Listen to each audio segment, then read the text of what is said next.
Hello दोस्तों, तो कैसे हैं आप लोग? आई होप कि सब अच्छे होंगे। आज हम देखेंगे केमिकल बॉन्ड के बारे में कि केमिकल बॉन्ड होता क्या है। ठीक, इसके कौन कौन से टाइप होते हैं। तो हम इसका अगर परिभाषा देखना चाहें तो केमिकल बॉन्ड का तो एक छोटा सा परिभाषा बोल सकते हैं। केमिकल बॉन्ड एक ऐसी स्पीसीज होती है जो दो मॉलिक्यूल के बीच में बॉन्ड फॉर्मेशन होता है। ठीक, बॉन्ड का फॉर्म करता है वही होता है आपका केमिकल बॉन्ड। जैसे हो गया कार्बन और हाइड्रोजन के बीच में एक बॉन्ड बना, यही होता है आपका केमिकल बॉन्ड। लेकिन इसमें से ये आपके 3 टाइप के मिलेंगे आपको, 4 टाइप के। ये आपके कितने टाइप के मिल सकते हैं? ये तो कार्बन हाइड्रोजन के बीच में जो बॉन्ड बना हो तो आपका केमिकल बॉन्ड है। लेकिन इसमें से कौन सा किस टाइप का बॉन्ड है, इसको पहचानने के लिए 4 टाइप के बॉन्ड दिए गए हैं। एक होता है आयनिक बॉन्ड, दूसरा होता है कोवैलेंट बॉन्ड, तीसरा होता है हाइड्रोजन बॉन्ड और चौथा होता है मेटालिक बॉन्ड जो दो मेटल के बेस में बनता है। ठीक ना। तो हम सबसे पहले देखेंगे कि आयनिक बॉन्ड क्या होता है। आयनिक बॉन्ड जो होता है आपका बहुत ही सरल होता है। ठीक, तो अगर इसका हम परिभाषा देखना चाहें तो कैसे देख सकते हैं। An ionic bond is an electrostatic attraction. ये क्या होता है कि इलेक्ट्रोस्टैटिक अट्रैक्शन होता है, मतलब ये दो एटम के बीच में इलेक्ट्रॉन का आकर्षण होता है बिटवीन टू एटम्स, मतलब दो एटम्स के बीच में। Where one atom transfer of electron to the another atom, जिसमें एक एटम से इलेक्ट्रॉन का ट्रांसफर दूसरे एटम में होता है। ये होता है आपका क्या, आयनिक बॉन्ड। ठीक, तो यदि हम इसको समझना चाहें तो हिंदी में कैसे समझ सकते हैं कि आयनिक बॉन्ड एक ऐसा बॉन्ड होता है जिसमें एक इलेक्ट्रॉन देता है तो दूसरा इलेक्ट्रॉन लेता है, वही होता है आपका आयनिक बॉन्ड। ठीक, इसमें साझेदारी नहीं होती है। अगर हम इसका एग्जाम्पल देखना चाहें तो जैसे हम देखेंगे HCl। HCl हो गया आपका, तो इसको हम कैसे समझ सकते हैं। हाइड्रोजन का एटॉमिक नंबर 1, तो इसके पास कितने इलेक्ट्रॉन हो गए, 1 इलेक्ट्रॉन, ये आपका इलेक्ट्रॉन है। ठीक, क्लोरीन का होता है 17, इसके बाहरी कक्षा में कितने इलेक्ट्रॉन होते हैं आपका, 2, 8, 7, ये होता है। बाहरी कक्षा में कितने इलेक्ट्रॉन हो गए, 7। तो क्लोरीन 1, 2, 3, 4, 5, 6, 7 इलेक्ट्रॉन हो गए। ठीक, तो यहाँ पर आपको स्थायित्व होने के लिए कितने इलेक्ट्रॉन, कौन कौन से इलेक्ट्रॉन होने चाहिए उसके बाहरी कक्षक में, 2, 8, 8, 18, 18, 32। स्थायित्व होने के लिए आपके इतने इलेक्ट्रॉन की आवश्यकता होती है। क्लोरीन के बाहरी कक्ष में कितने इलेक्ट्रॉन है, 7। 2 इलेक्ट्रॉन है, यहाँ भी 2 है। 8 इलेक्ट्रॉन है, यहाँ भी है। लेकिन यहाँ पर 8 होना चाहिए तो यहाँ पर 7 है, मतलब इसको 1 इलेक्ट्रॉन की आवश्यकता है। हाइड्रोजन का कितने इलेक्ट्रॉन होना चाहिए, 2। तो ये तो इलेक्ट्रॉन किसी से ले नहीं सकता, या तो 0 होना चाहिए। ठीक, तो इलेक्ट्रॉन क्या करता है, अपने आप को डोनेट ही कर देता है। एक हाइड्रोजन इलेक्ट्रॉन को दे देगा किसी और को, तो इसके पास कितने इलेक्ट्रॉन हो गए, 0। तो मतलब इसको किसी से अब कोई मतलब ही नहीं रह गया, तो 0 हो तो मतलब वो स्टेबल हो जाता है। तो यहाँ पास वही फंडा होता है कि एक इलेक्ट्रॉन अपना किसको दे देता है, क्लोरीन को। तो यहाँ पास कितने इलेक्ट्रॉन हो जाते हैं, 8 इलेक्ट्रॉन। ये बन जाता है आपका 8। तो यही होता है आपका आयनिक बॉन्ड। तो यहाँ पास हो गया Cl। ये अपना एक इलेक्ट्रॉन जो होता है आपका किसको शेयर कर देता है, इस क्लोरीन को। तो इनके बीच में जो बॉन्ड बनता है आपका आयोनिक बॉन्ड हो गया, आयोनिक आयोनिक बॉन्ड हो गया। ठीक, यदि हम दूसरा एग्जांपल देखना चाहें, यदि इसमें समझ ना आया हो तो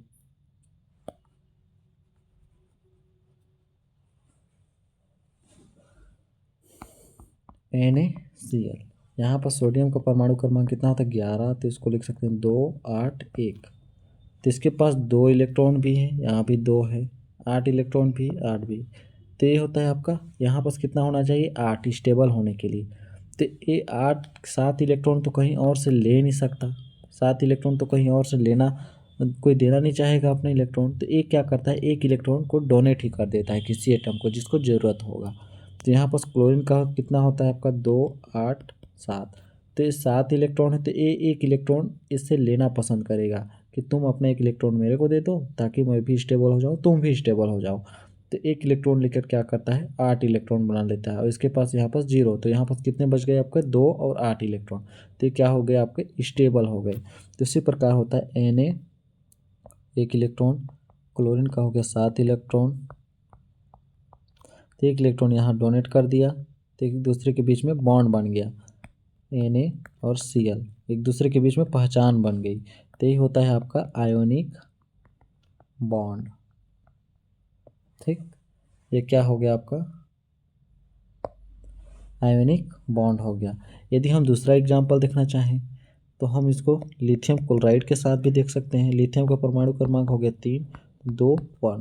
तो यहाँ पर 2 है, एक इलेक्ट्रॉन 7 इलेक्ट्रॉन तो किसी से ले नहीं सकता, तो एक इलेक्ट्रॉन को किसको दे देता है आपका क्लोरीन को। सेम टू सेम ऐसे ही, तो यहाँ पर लिथियम और क्लोराइड के बीच में एक बॉन्ड बना, तो इसी को बोलते हैं हम आयोनिक बॉन्ड। यदि हम दूसरा देखना चाहें एग्जाम्पल MgCl2 मैग्नीशियम क्लोराइड, तो यहाँ पर देखिए मैग्नीशियम का परमाणु क्रमांक होता है 12, तो इसको हम लिखना चाहें तो 2, 8 और कितना लिख सकते हैं 2, 2, 8, 2 इलेक्ट्रॉन लिख सकते हैं। क्लोरीन का आपको पता है 2 क्लोरीन है यहाँ पास, तो यहाँ पास हो गया 2, 8, 7, एक क्लोरीन का 2, 8, 7। तो यहाँ पर देखिए क्लोरीन को कितना चाहिए 2 इलेक्ट्रॉन चाहिए किसी भी, तो मैग्नीशियम जो होता है आपका बाहरी कक्षा में कितने इलेक्ट्रॉन हो गए 2, यहाँ एक क्लोरीन को कितने इलेक्ट्रॉन की आवश्यकता है 1, 2, 3, 4, 5, 6, 7। यहाँ पर एक क्लोरीन हो गया 1, 2, 3। यहाँ पर क्लोरीन को कितने की इलेक्ट्रॉन की आवश्यकता है 1 इलेक्ट्रॉन, तो इसको हम 2 को कैसे लिख सकते हैं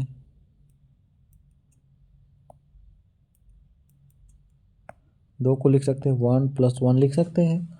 एक इलेक्ट्रॉन किसके पास गया इस क्लोरीन के पास, एक इलेक्ट्रॉन किसके पास गया एक है इस क्लोरीन के पास, तो एक इलेक्ट्रॉन यहाँ से साझेदारी कर लिया, साझेदारी नहीं किया मतलब ले लिया मैग्नीशियम से। इसके बाद मैग्नीशियम का बाहरी कक्षा में कितने इलेक्ट्रॉन हो गए 8, तो 8 क्या हो गया स्टेबल हो गए, तो ये कितना हो गया तो MgCl तो क्या बना लिया 2 बॉन्ड बना लिया, यही होता है आपका आयोनिक बॉन्ड। इसी प्रकार हम अगर अदर एग्जांपल देखना चाहें आयनिक बॉन्ड का तो कौन कौन से देख सकते हैं, HCl हो गया आपका, NaCl हो गया आपका, MgCl2 हो गया आपका, लिथियम क्लोराइड हो गया आपका, सॉरी एक ही हो गया यहाँ पर NaCl होगा बस, H2O हो गया, इसमें भी आयनिक बॉन्ड देखने को मिलेगा, FeCl3 हो गया, KF हो गया। ठीक, ये हो गया रहा हम लोग की आयनिक बॉन्ड के बारे में। तो अब देखते हैं हम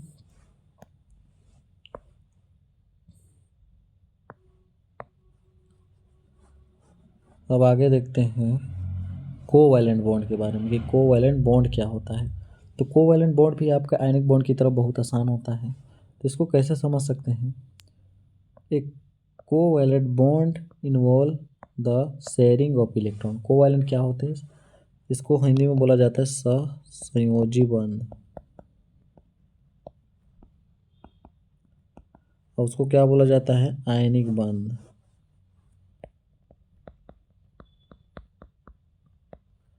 आयनिक बंध इसको सहसंयोजी बंध बोला जाता है, होता है आपका आयनिक बंध।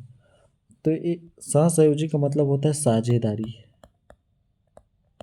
साझेदारी मतलब ये इलेक्ट्रॉन को साझेदारी करके अपना अष्टक को कंप्लीट करते हैं कि तुम भी खुश हो जाओ मैं भी खुश हो जाऊं। ठीक, तो अगर इसका हम एग्जाम्पल छोड़िए पहले परिभाषा देखिए। एक covalent bond involve the sharing का मतलब होता है शेयर करना है। कोवैलेंट बॉन्ड क्या होता है जिसमें शेयरिंग इन्वॉल्व होता है। इलेक्ट्रॉन फ्रॉम डिफरेंट एटम, जो 2 अलग अलग एटम भी हो सकते हैं सेम एटम, यहाँ पर लिख सकते हैं सेम और different atom that from A electron pair, जो अपने इलेक्ट्रॉन पेयर को शेयर करते हैं। अगर इसका हम एग्जाम्पल देखना चाहें तो कैसे देख सकते हैं, जैसे हो गया आपका सरल एग्जाम्पल H2, हाइड्रोजन के बाहरी कक्षक में कितने इलेक्ट्रॉन 1 इलेक्ट्रॉन, इस हाइड्रोजन के भी बाहरी कक्षक में कितने इलेक्ट्रॉन 1 इलेक्ट्रॉन। तो सोचते हैं कि हम क्यों अलग अलग रहें, इस इलेक्ट्रॉन को आप मुझे दे दो, इस इलेक्ट्रॉन को आप मुझे दे दो, मतलब एक दूसरे को शेयर करके एक बॉन्ड फॉर्म कर लेते हैं ऐसे। तो इनके बीच में जो बॉन्ड बना है आपका वो होता है आपका कोवैलेंट बॉन्ड। इनके बीच में जो बॉन्ड बना आपका क्या हो गया कोवैलेंट बॉन्ड हो गया। ये हो गया सिंपल सा H2O का। यदि दूसरा हम देखना चाहें एग्जाम्पल तो इसी प्रकार हम देख सकते हैं O2 का भी देख सकते हैं। O2 का कितना होता है इलेक्ट्रॉनिक विन्यास 8 होता है। तो यहाँ पर 2 O2 है तो इस वाले O2 का हो गया तो यहाँ 2 6 2 6। अब इसको अपना अष्टक कंप्लीट करने के लिए कितना इलेक्ट्रॉन की आवश्यकता है। यहाँ पास 2 इलेक्ट्रॉन हैं अष्टक कंप्लीट करने के लिए। यहाँ पास तो 8 है तो 2 इलेक्ट्रॉन की और आवश्यकता है तो इसका अष्टक जो होता है कंप्लीट हो जाएगा। तो यहाँ पास बोलता है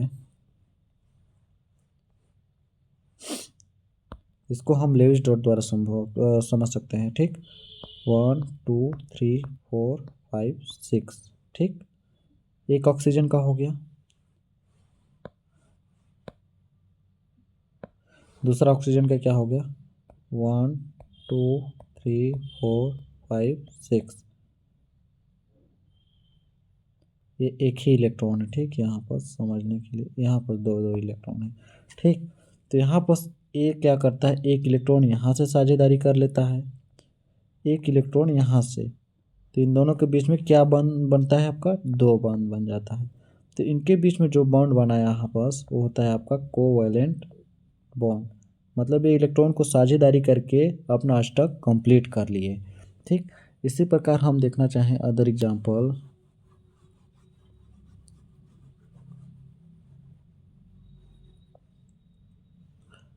देखना चाहे CH4 कार्बन का परमाणु क्रमांक होता है 6 तो 2 4 हो गया।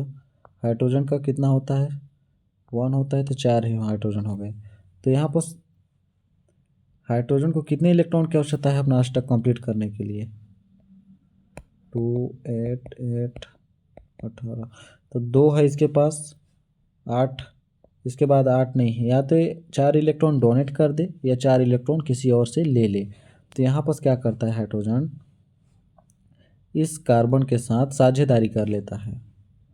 इस कार्बन के मतलब यहाँ पर हो गया आपका कार्बन 1 2 3 4। एक हाइड्रोजन ए हो गया एक इलेक्ट्रॉन के साथ एक ए हो गया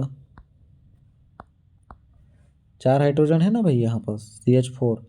तो यहाँ से एक साझेदारी करके एक बॉन्ड यहाँ से फॉर्म कर लेता है यहाँ से साझेदारी करके एक बॉन्ड यहाँ से फॉर्म कर लेता है यहाँ से साझेदारी करके एक बॉन्ड यहाँ से फॉर्म कर लेता है और यहाँ से भी साझेदारी करके 4 बॉन्ड का फॉर्मेशन कर लेता है। तो इसके बीच में जो बॉन्ड बना ये सब बॉन्ड हैं आपके इनके बीच में जो बॉन्ड बना उसी को हम कोवैलेंट बॉन्ड बोला जाता है। उसी के बीच को कोवैलेंट बॉन्ड बोला जाता है। तो आई होप आपको अच्छे से क्लियर हो रहा होगा। यदि हम इसका अदर एग्जांपल देखना चाहें तो बहुत सारे एग्जांपल मिलेंगे आपको। यहाँ पर आपका H2O भी मिलेगा। H2O मतलब हो गया ऑक्सीजन को 2 इलेक्ट्रॉन की आवश्यकता है आपको पता है 1 2 3 4 5 6। तो इसको कितने इलेक्ट्रॉन की आवश्यकता है 2 इलेक्ट्रॉन की। हाइड्रोजन की एक इलेक्ट्रॉन यहाँ से एक इलेक्ट्रॉन यहाँ से तो एक दूसरे के साझेदारी करके क्या बना लेता है आपका H2O। तो यहाँ पर आपका ऐसे बना लेता है इसी को बोला जाता है कोवैलेंट बॉन्ड। तो ये हो गया कोवैलेंट बॉन्ड के बारे में।